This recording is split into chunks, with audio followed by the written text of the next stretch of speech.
નમસ્કાર વિદ્યાર્થી મિત્રો, નીલકંઠ પરિવાર વતી હું ઉમેશ વાળા આજના વિડિયો લેક્ચરમાં આપનું હાર્દિક સ્વાગત કરું છું.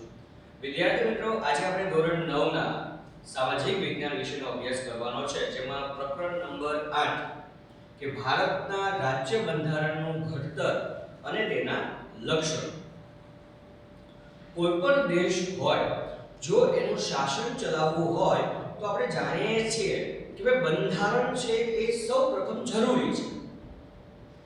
આપણો દેશ જ્યારે આપણે જાણીએ છીએ કે 15 ઓગસ્ટ 1947 પહેલા બ્રિટિશ સરકારના ગુલામી નીચે અથવા એમ કહી શકાય પરાધીન હતો, અને જ્યારે આપણને આઝાદી આપવાની વાત આવી ત્યારે સૌપ્રથમ પ્રશ્ન એ હતો કે બંધારણની રચના કરવી.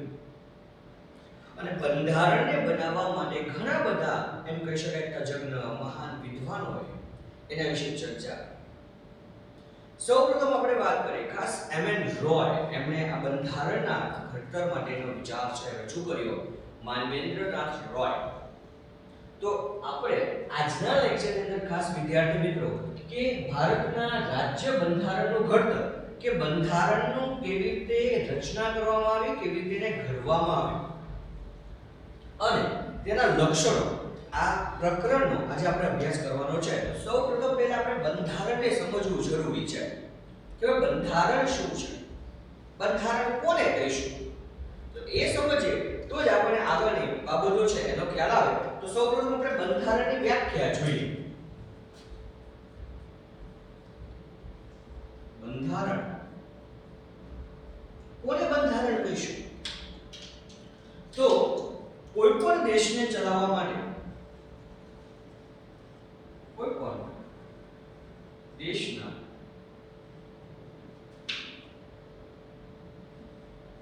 શાસન ચલાવવા માટે ઘડવામાં આવેલા નિયમો વ્યવસ્થિત સંગ્રહને દેશનું બંધારણ કહે છે. જો બંધારણ એટલે શું, તો કે કોઈ પણ દેશનું શાસન ચલાવવા માટે, કોઈ પણ દેશનું એનું શાસન ચલાવવા માટે ઘડવામાં આવેલા નિયમોનો વ્યવસ્થિત સંગ્રહ.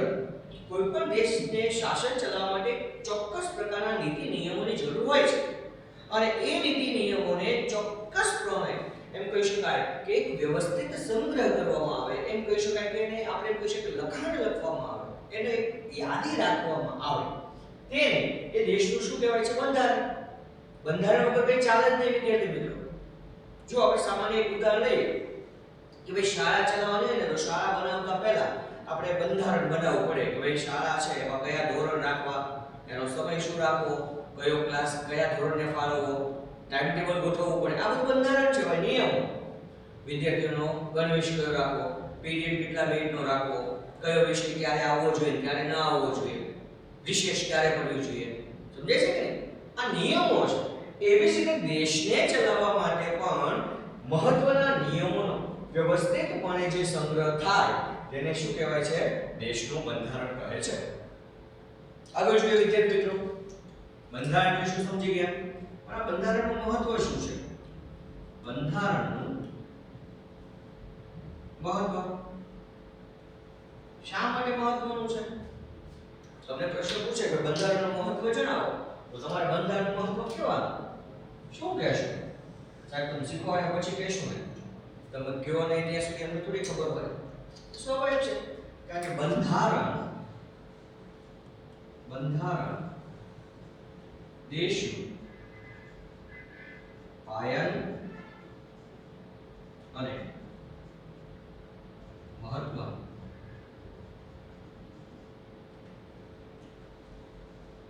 મૂળભૂત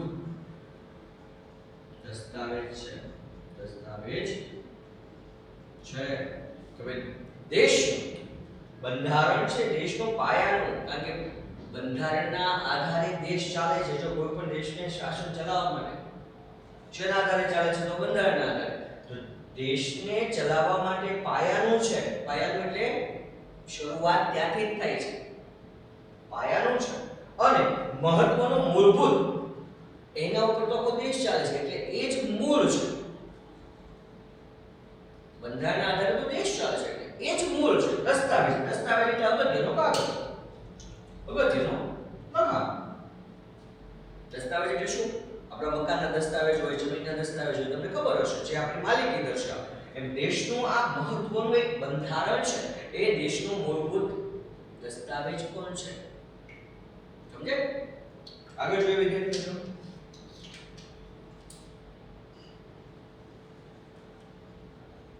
બંધારણને આધારે જ દેશના કાયદાઓ ઘડાય છે.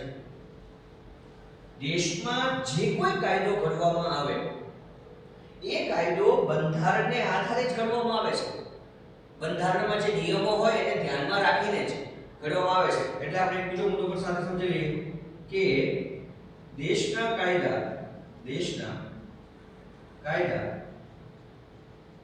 બંધારણ સાથે સુસંગત અને બંધારણીય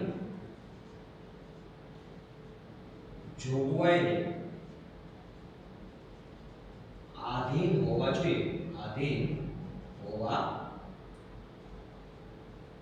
જોઈએ. હવે દેશની અંદર જે કાંઈ કાયદા ઘડવામાં આવે એ બંધારણ સાથે સુસંગત, શબ્દ સમજી લેજો વિદ્યાર્થી મિત્રો. સુસંગત એટલે સારી રીતે લાગતા વળગતા હોવા જોઈએ. કોઈ પણ કાયદો ઘડવાનો હોય તો એ બંધારણને અનુરૂપ હોવો જોઈએ, બંધારણ આને લાગતો વળગતો હોવો જોઈએ, એને પર આધારિત હોવો જોઈએ. અહીંયા કીધું છે ને બંધારણીય જોગવાઈને આધીન હોવો જોઈએ. બંધારણ એટલે જોગવાઈ એટલે નિયમ, જોગવાઈ એટલે નિયમ. તો બંધારણીય જે નિયમો ઘડવામાં આવેલા છે એ નિયમોને આધીન હોવો જોઈએ, મતલબ એના પર આધારિત હોવો જોઈએ. ઉદાહરણ લઈએ એટલે વધારે સમજાશે કે એક્ઝામ્પલ તરીકે આપણે શાળાની અંદર કોઈ નવો નિયમ બનાવવો છે, બરાબર છે? જો શાળાની અંદર જે નિયમ બનાવવો હોય તો હું એમ કહી દઉં કે હવે રોજે રોજ વિદ્યાર્થીઓએ મન ફાવે એવા કપડાં પહેરીને આવવાનું. ચાલે ન ચાલે, ઊંચીના ભેદભાવ વધી છે ભાઈ, કારણ કે જે સારી કેપેસિટી વાળા હોય એ સારા કપડાં પહેરે, જે બિચારા આર્થિક રીતે નબળા હોય એની કપડાં થોડા પહેલા હોય તો એમ થાય કે ભાઈ ઓલો ગરીબ આ અમીર આવા પ્રશ્નો મૂકતો હોય તો ખાસ શાળાને ધ્યાનમાં રાખી કે ભાઈ યુનિફોર્મ આપણે ગણવેશ પહેરીએ છીએ. શું કામ પહેરીએ છીએ? શાળાનું સારું દેખાય એટલા માટે નહીં, પણ બધા જ એક સમાન દેખાય એટલા માટે. તો એ શાળાને કેમ આધારિત છે એમ દેશની અંદર જ્યારે કોઈ કાયદો ઘડવામાં આવે તો એ બંધારણ સાથે સુસંગત અને બંધારણીય જે નિયમો છે, જોગવાઈઓ છે એના ઉપર આધારિત હોવો જોઈએ. આગળ જોઈએ વિદ્યાર્થી મિત્રો. બંધારણ એ કાયદાથી સર્વોપરી છે. બંધારણ એ કાયદાથી સર્વોપરી છે. સર્વોપરી એટલે બંધારણ કાયદા કરતા પણ ઉપર છે ભાઈ. કેમ? કારણ કે કાયદા બંધારણના આધારે ઘડાય છે. સમજે છે? કાયદા બંધારણના આધારે ઘડાય છે. બંધારણ કાયદાના આધારે ઘડાતું નથી. એટલે કાયદા કરતા ઉપર કોણ છે? બંધારણ છે. સમજાય છે ને? સર્વોપરી. ગુજરાતીમાં તમે સંધિ છૂટી પાડતા શીખી જ ગયા છો. સર્વ વત્તા ઉપરી. સર્વ એટલે બધા અને ઉપરી એટલે એના કરતા ઉપર. તો બંધારણ એ કાયદા કરતા ઉપર છે. કેમ? કારણ કે બંધારણના આધારે જ કાયદા કરાય છે. આગળ જોઈએ વિદ્યાર્થી મિત્રો.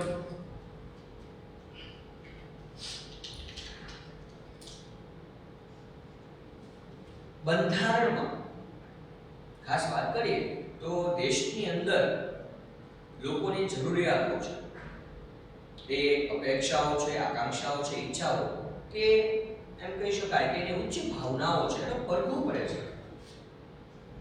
બંધારણમાં દેશના લોકોની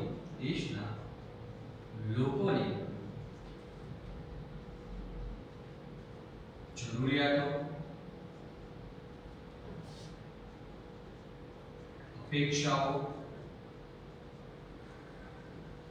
આકાંક્ષાઓ, ઈચ્છા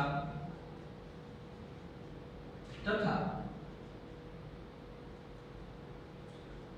લોકોની ઉચ્ચ ભાવનાઓનો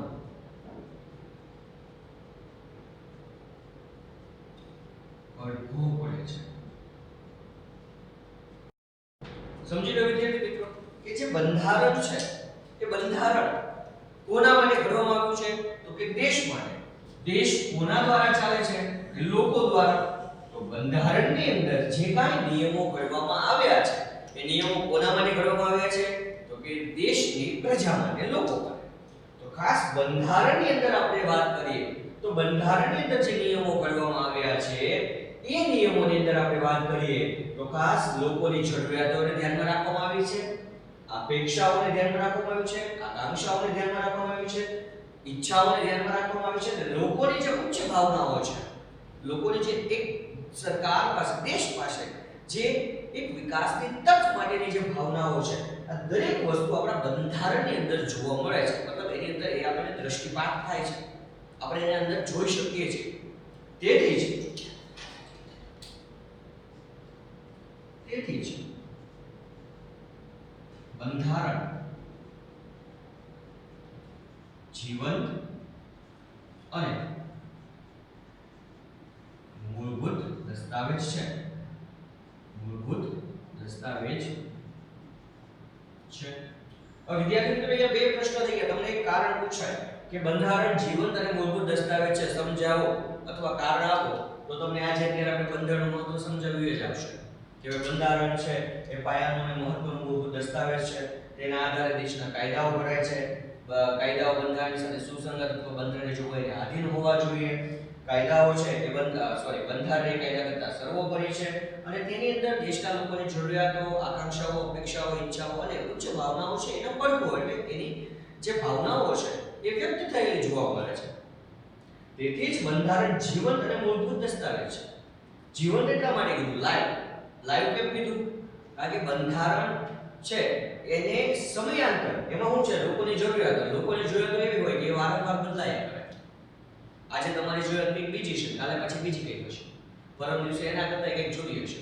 તો લોકોની જરૂરિયાતો સમયાંતરે બદલાયા કરે, એની અપેક્ષાઓ બદલાયા કરે, આકાંક્ષાઓ બદલાયા કરે, ઈચ્છાઓ બદલાયા કરે. તો જો જૂના નિયમો મુજબ જ દેશ આઝાદ થયો અને જે બંધારણ ઘડવામાં આવ્યું એ જ રીતે જો ચાલતું હોત તો શું આપણે એમ કહી શકાય કે શું એ જૂના નિયમ મુજબ આજે દેશ ચાલી શકે ખરો? ન ચાલી શકે. એટલે એમાં સમયાંતરે શું કરવું પડે? પરિવર્તન લાવવું જરૂરી છે. અને તેથી જ બંધારણ છે એ જીવન છે. બંધારણની અંદર પણ જરૂરિયાત મુજબ અવારનવાર સુધારા કરી શકાય છે. જેમ કે આપણે જાણીએ છીએ 370 ની કલમ હતી, હમણાં જ હટાવવામાં આવી. ખ્યાલ છે ને? 35A છે એને હટાવવામાં આવી. તો એની અંદર સુધારો કર્યો. સમજાય છે કે નહીં વિદ્યાર્થી મિત્રો? તો ખાસ બંધારણ જીવન અને મૂળભૂત દસ્તાવેજ છે. એના પછી વિદ્યાર્થી મિત્રો જોઈએ બંધારણ ઘડતરની પ્રક્રિયા.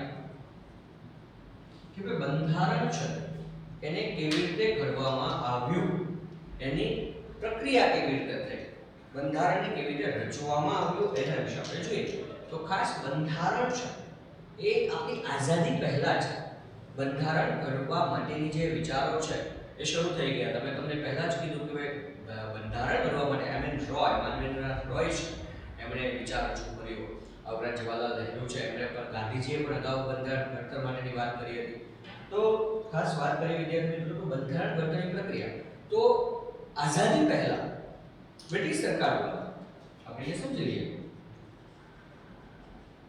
આઝાદી પહેલા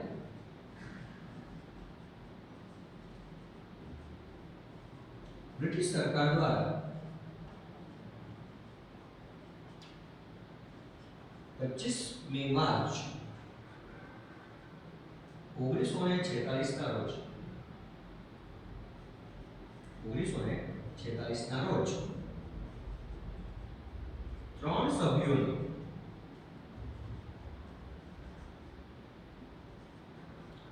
કેબિનેટ મિશન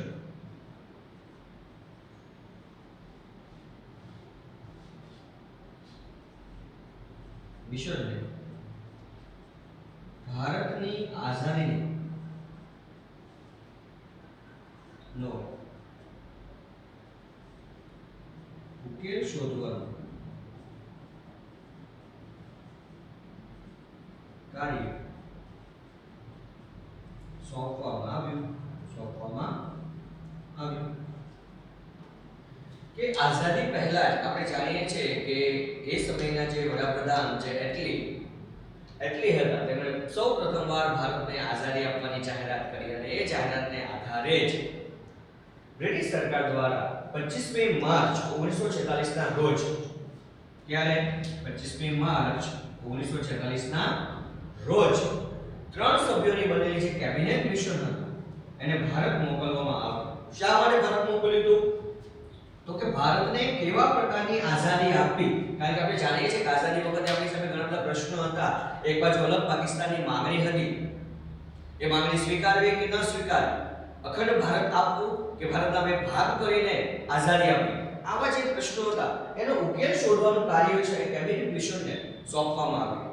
અને જેના આધારે કહી શકાય કે બંધારણ ઘડતરની પ્રક્રિયા માટે બંધારણ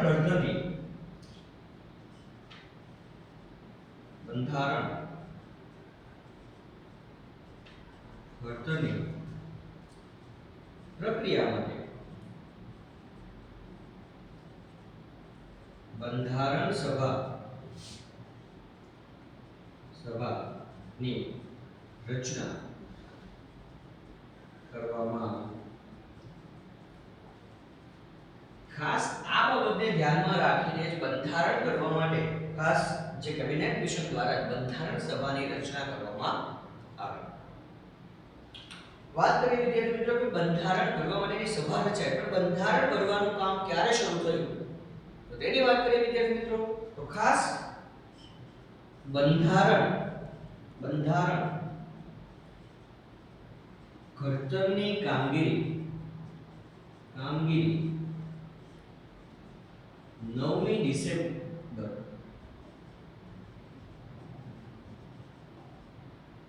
1946 ના રોજ થઈ. એ બંધારણ ઘડવાની કામગીરીની શરૂઆત 9મી ડિસેમ્બર. તમને પ્રશ્ન પૂછાય કે બંધારણ બનાવવાની શરૂઆત ક્યારે થઈ, બંધારણ ઘડવાની શરૂઆત ક્યારે થઈ? તો બંધારણ ઘડતરની કામગીરી છે 9મી ડિસેમ્બર 1946 ના રોજ એની કામગીરી શરૂ કરવામાં આવી. આ કામગીરી કરવામાં ઘણા બધા ભારતીય લોકોએ એમ કહી શકાય કે સાથ અને સહયોગ આપ્યો. જેમાં આપણે વાત કરીએ તો ખાસ જોઈએ તો કે જુદા જુદા ધર્મના, જાતિના, લિંગ કે પછી અલગ અલગ ભૌગોલિક વિસ્તારના રાજકીય પક્ષોના પ્રતિનિધિઓ, વિવિધ ક્ષેત્રના તજજ્ઞોનો સમાવેશ થતો હતો. જોઈએ વિદ્યાર્થી મિત્રો કે બંધારણ ઘડવામાં જેમાં જુદા જુદા ધર્મ, જાતિ, જ્ઞાતિ, લિંગ અને ભૌગોલિક વિસ્તારોના રાજકીય પક્ષોના પ્રતિનિધિઓ અને વિવિધ ક્ષેત્રના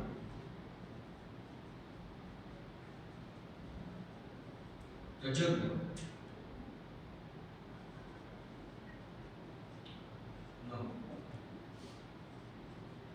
સમાવેશ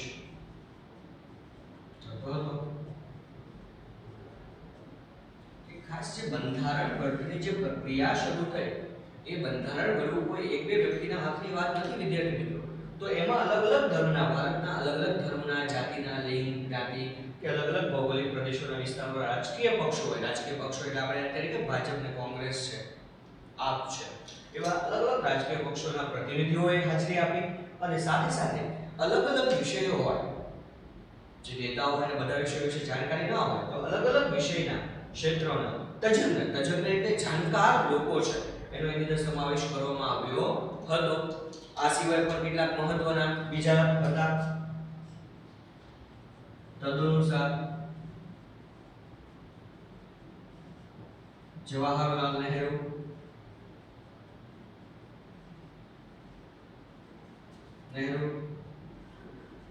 સરદાર વલ્લભભાઈ પટેલ, મૌલાના અબુલ કલામ, આઝાદ, એચપી મોદી, એચવી કામત,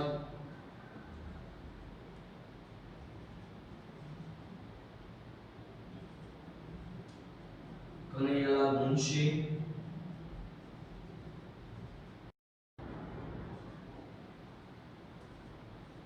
કૃષ્ણસ્વામી અયંગર,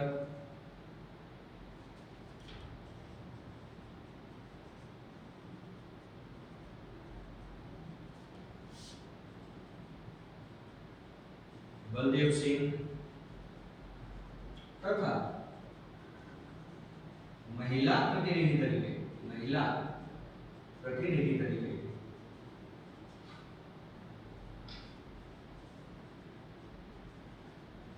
વિજયાલક્ષ્મી પંડિત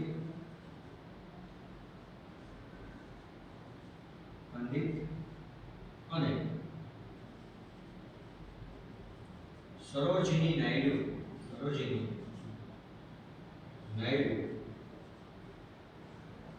વગેરે બંધારણ સભાના સભ્યોમાં સમાવેશ થતો હતો. કે ખાસ મેં તમને કહ્યું એમ વિદ્યાર્થી મિત્રો કે ભાઈ અલગ અલગ વિસ્તારના, ધર્મના, જાતિના, જ્ઞાતિના લોકો તો હતા જ. આ ઉપરાંત કેટલાક આપણે જાણીએ છીએ એવા આપણા મહત્વના રાજકીય નેતાઓ, જેમ આપણે વાત કરી જવાહરલાલ નહેરુ છે, સરદાર વલ્લભભાઈ પટેલ, મૌલાના અબુલ કલામ આઝાદ, એચવી મોદી, એચપી કામત, કનૈયાલાલ મુનશી, કૃષ્ણસ્વામી અયંગર, બલદેવસિંહ. આ ઉપરાંત આપણે વાત કરીએ તો ફ્રેન્ક એન્થોની પણ એમાં હતા, જે એંગ્લો ઇન્ડિયન કહી શકાય. આ ઉપરાંત તમને એક પ્રશ્ન એવો પૂછે કે બંધારણ સભાની રચનામાં કયા મહિલા પ્રતિનિધિઓએ મહત્વનું કાર્ય કર્યું હતું, અથવા તો મહિલા પ્રતિનિધિ કોણ હતું? તો ખાસ બે મહિલાઓ, જેમાં વિજયાલક્ષ્મી પંડિત અને સરોજિની નાયડુ છે, એમણે મહત્વનું કાર્ય કર્યું હતું. બરાબર છે. આગળ વિદ્યાર્થી મિત્રો વાત કરીએ.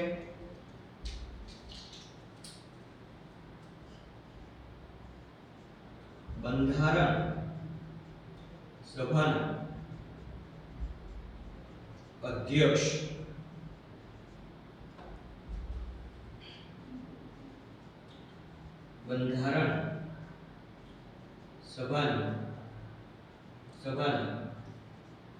ખરડા સમિતિના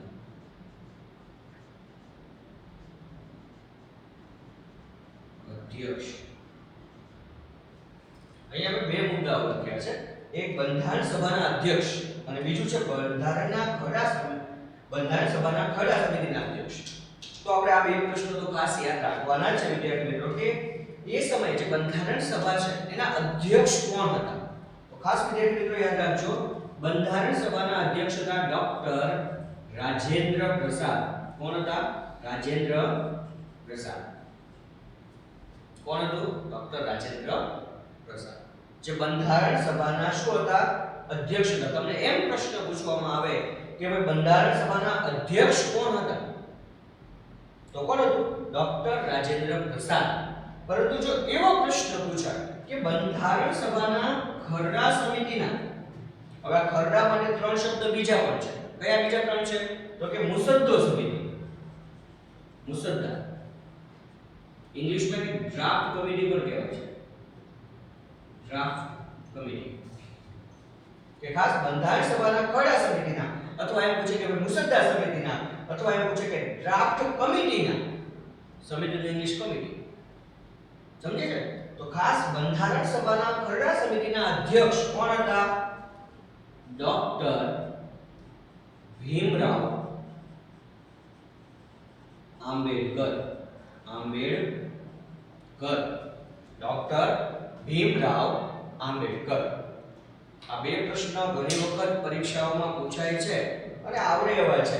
તમારે ખાસ આ યાદ રાખવાનું, ખાલી અધ્યક્ષ પૂછાય બંધારણ સભાના તો ડોક્ટર રાજેન્દ્ર પ્રસાદ, અને જો ખરડા સમિતિના, મુસદ્દા સમિતિના કે ડ્રાફ્ટ કમિટીના અધ્યક્ષ તરીકે પૂછાય તો કોણ આવશે? ડોક્ટર ભીમરાવ આંબેડકર અથવા ડોક્ટર બી.આર. આંબેડકર અથવા ડોક્ટર આંબેડકર. અલગ અલગ નામથી ઓળખીએ છીએ, છે તો એક ના એક જ. બરાબર? જેમ કે કદાચ મને ઉમેશભાઈ કહો, ઉમેશભાઈ વાળા કહો કે વાળા સાહેબ, તો એક નો એક જ છે, હું જ છું. એમ આયા ભીમરાવ આંબેડકર માટે પણ અલગ અલગ નામ વપરાય છે. ડોક્ટર બી.આર. આંબેડકર, ડોક્ટર ભીમરાવ આંબેડકર, ઘણા ડોક્ટર આંબેડકર કહે. સમજે? જવાબ તો એક જ છે. આગળ વાત કરીએ વિદ્યાર્થી મિત્રો. એના પછી જોઈએ કે ખાસ જે બંધારણ ઘડવા માટેની કામગીરી શરૂ થઈ તેમાં કેટલા સભ્યોએ કાર્ય કર્યું? તો ખાસ બંધારણ સભામાં શરૂઆત 389 સભ્યો હતા. કેટલા સભ્યો હતા? 389 સભ્યો હતા. બંધારણ સભામાં 389 સભ્યો હતા. કેટલો સમયગાળો લાગ્યો બંધારણ બનાવવામાં? બંધારણના ઘડતરમાં 2 વર્ષ 11 માસ અને 18 દિવસ જેટલો સમય લાગ્યો.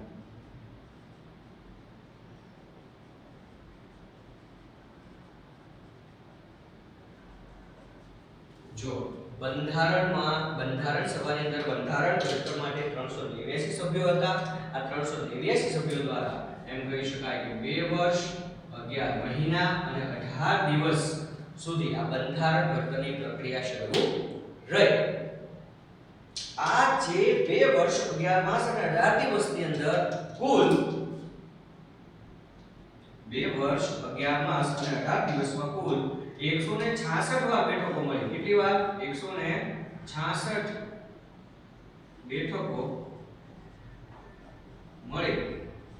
166 વાર બેઠકો ભરવામાં આવી.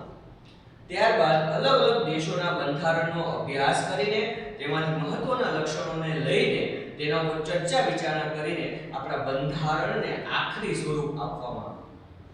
જુદા જુદા દેશમાં જેમ કે અમેરિકા છે, ફ્રાન્સ છે, રશિયા છે, બરાબર, આયર્લેન્ડ છે, એમ ઇંગ્લેન્ડ છે, વગેરે દેશો છે. એની પાસેથી અલગ અલગ બાબતો છે, અલગ અલગ મહત્વના લક્ષણો છે, એ આપણે સ્વીકારીએ અને એને આપણા બંધારણમાં સમાવેશ કરીને બંધારણને આખરી સ્વરૂપ આપવામાં આવ્યું.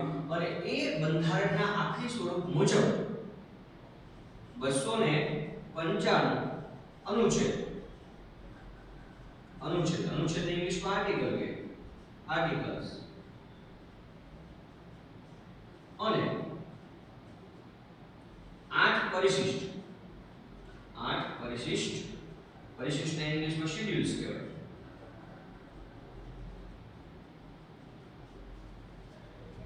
સમાવવામાં આવે. બંધારણમાં શરૂઆતમાં જ્યારે બંધારણને આખરી સ્વરૂપ આપ્યું ત્યારે એમાં 295 અનુચ્છેદ આર્ટિકલ્સ અને 8 પરિશિષ્ટ સમાવવામાં આવ્યા.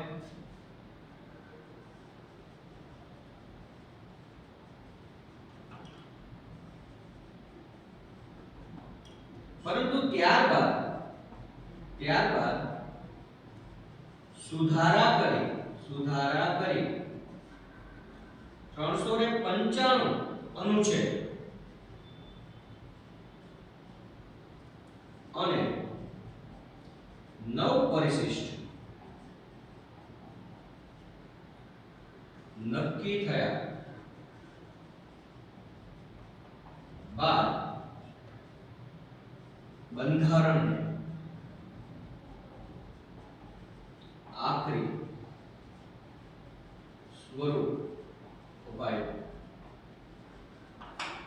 કે શરૂઆતમાં જે 295 અનુચ્છેદ હતા એમાં કેટલાક સુધારા વધારા કરીને એન્ડ ભાગમાં મતલબ કે બંધારણને આખરી સ્વરૂપ આપવામાં આવ્યું. એટલે સ્વાભાવિક છે જ્યારે પણ આપણે આઠમામાં ભણી ગયા કાયદો ખરડો કાયદો કેવી રીતે બને કે જ્યારે કોઈ પણ ખરડો બંધારણ આપ સભામાં રજૂ થાય તો પહેલા એને બનાવવામાં આવે, પછી એને તપાસવામાં આવે, વાંચનમાંથી પસાર કરવામાં આવે અને એમાં સુધારા વધારા જરૂર લાગે એટલે સુધારા વધારા કરવા પડે. તો શરૂઆતમાં 295 અનુચ્છેદ હતા અને 8 પરિશિષ્ટ હતા. એમાં સુધારા વધારા કરીને 395 અનુચ્છેદ અને 9 પરિશિષ્ટ નક્કી કર્યા બાદ બંધારણને આખરી સ્વરૂપ આપવામાં આવ્યું.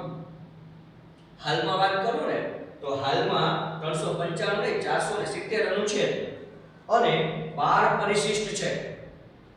સમજાય છે? કેટલા? 470 અને 12 પરિશિષ્ટ છે. મતલબ કેટલાય સુધારા થઈ ચૂક્યા છે. ઓકે, તો આ જ બંધારણને આખરી સ્વરૂપ આપ્યું. ત્યારબાદ 26મી નવેમ્બર 1949 ના રોજ બંધારણને પસાર કરવામાં આવ્યું અને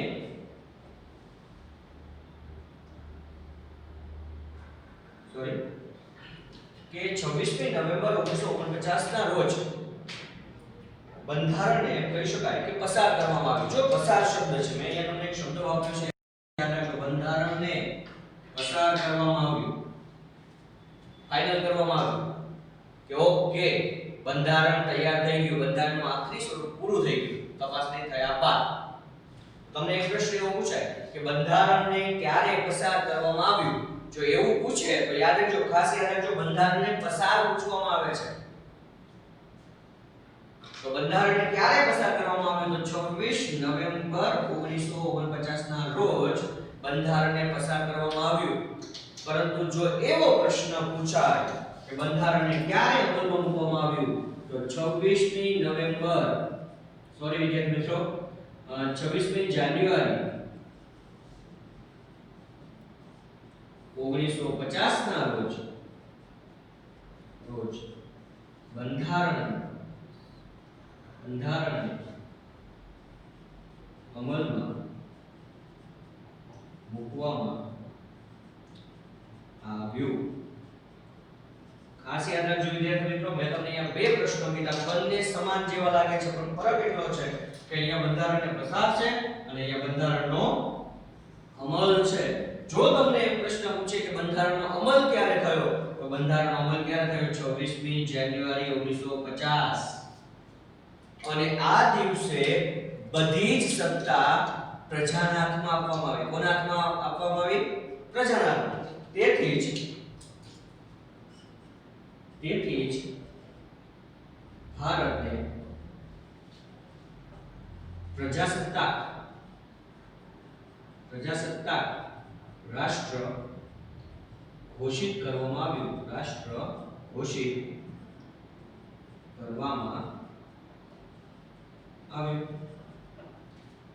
કે બધી જ પ્રજા આપણા બંધારણની અંદર દરેક સત્તા છે, દરેક સત્તા કોના આપવામાં આવી? પ્રજાને આપવામાં આવી. મતલબ તેથી જ આપણા દેશને પ્રજાસત્તાક રાષ્ટ્ર જાહેર કરવામાં આવ્યું અને એના કારણે જ દર વર્ષે આપણે 26મી જાન્યુઆરીના દિવસને પ્રજાસત્તાક દિન તરીકે ઉજવીએ છીએ. એક આની સાથે જોડાયેલી બાબતને પણ સમજી લઈએ કે કેમ આપણા બંધારણનો અમલ 26મી જાન્યુઆરીએ થયો. બહુ સરસ વાત છે કે 26મી જાન્યુઆરીએ શું કામ એનો અમલ કરવામાં આવ્યો? તો કે 1929માં લાહોરની અંદર રાવી નદી કાંઠે જ્યારે જવાહરલાલ નહેરુના અધ્યક્ષ પદે પૂર્ણ સ્વરાજ માટેની માંગણી માટેનું એક એમ કહેવાય કે અધિવેશન ભરાણું, ત્યારે જવાહરલાલ નહેરુ દ્વારા નક્કી કરવામાં આવ્યું કે જ્યાં સુધી આઝાદી ન મળે ત્યાં સુધી દર વર્ષે 26મી જાન્યુઆરીને સ્વતંત્રતા દિવસ તરીકે ઉજવવો. જુઓ 1929માં,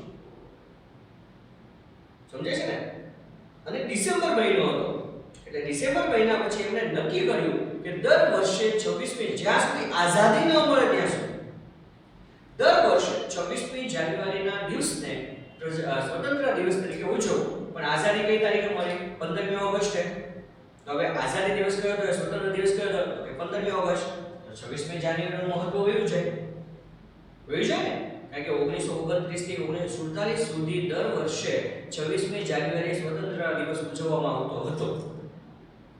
એનું મહત્વ ન જતું રહે, એનું મહત્વ જળવાઈ રહે, એ દિવસ કાયમ માટે યાદગાર બની જાય, એ હેતુથી જ આપણા બંધારણને 26મી જાન્યુઆરીના રોજ અમલમાં મૂકવામાં આવ્યું. અને એના કારણે જ એ આજે આપણે દર વર્ષે 26મી જાન્યુઆરીના દિવસે પ્રજાસત્તાક દિવસ તરીકે આપણે એને ઉજવીએ છીએ, ને આપણા માટે યાદગાર બની ગયું છે. આ સાથે જ આપણે વાત કરીએ તો કે આપણા દેશની અંદર રાષ્ટ્ર ચિહ્ન તરીકે ચાર સિંહોની મુખાકૃતિ, જે સારના સ્તંભ પર ચાર સિંહોની જે મુખાકૃતિ છે, એને આપણા રાષ્ટ્ર ચિહ્ન તરીકે સ્વીકારવામાં આવ્યું. આપણા રાષ્ટ્રીય સૂત્ર તરીકે સત્યમેવ જયતે સ્વીકારવામાં આવ્યું. તમને પ્રશ્ન પૂછાય કે આપણું રાષ્ટ્રીય સૂત્ર કયું? સત્યમેવ જયતે. વિદ્યાર્થી મિત્રો યાદ રાખજો, સાચું બોલવું એ હંમેશા જરૂરી છે, સત્યનો જ વિજય થાય છે. આ આપણું રાષ્ટ્રીય સૂત્ર છે. આ ઉપરાંત બંધારણની અંદર મૂળભૂત હકો, ફરજો, રાજનીતિના માર્ગદર્શક સિદ્ધાંતો, ત્યારબાદ સરકારના અંગો અને કાર્યો, વહીવટી બાબતો છે, એ દરેક બાબતોનો સમાવેશ કરવામાં આવ્યો છે.